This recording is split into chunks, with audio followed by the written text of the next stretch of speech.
Police Cyberabad ने 5 अफराद पर मुश्तमिल बैनुल-अक़वामी डाकुओं की टोली को गिरफ्तार कर लिया। साइबराबाद के सीपी स्टीफन रविंद्र ने मीडिया से बात करते हुए बताया कि मुख्तलिफ तरह की वारदातों में मुलविस 5 अफराद पर मुश्तमिल बैनुल-अक़वामी डाकुओं की टोली को गिरफ्तार कर लिया गया। उन्होंने बताया कि मुलजिमीन के कब्जे से 3 देसी साख्ता पिस्तौल, 6 राउंड गोलियां, नकदी और लोहे की सलाखें बरामद हुई हैं। कमिश्नर पुलिस ने बताया कि इस गैंग के खिलाफ रियासत महाराष्ट्र और कर्नाटक में जुमला 175 मुकदमात दर्ज है। इस गैंग की गिरफ्तारी से शहर में सनसनीखेज मुकदमात दर्ज होने से बचा जा सकता है। उन्होंने बताया कि मुलजिमीन के खिलाफ पीडी एक्ट दर्ज किया जाएगा।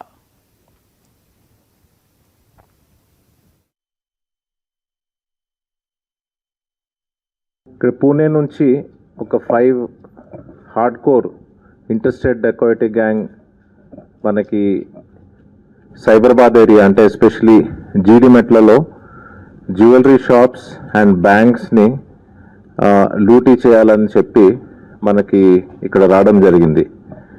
సో వివరాల్లోకి వెళ్తే on the 8th of April మనకి 5 మెంబర్స్ పూణే నుంచి హుస్సేన్ సాగర్ ఎక్స్ప్రెస్లో రావడం జరిగింది. అందులో వచ్చి మనకి జీడిమెట్ల షాపూర్ నగర్ ఏరియాలోని అక్కడ షెల్టర్ తీసుకున్నారు.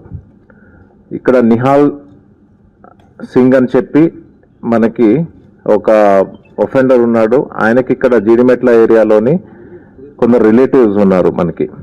సో అట్లాగా షాపూర్ నగర్లోని వచ్చి వీళ్ళు షెల్టర్ తీసుకొని అక్కడ ఒఫెన్సెస్ చేద్దామని చెప్పి వీళ్ళు సైబరాబాద్ ఏరియా రావడం జరిగింది.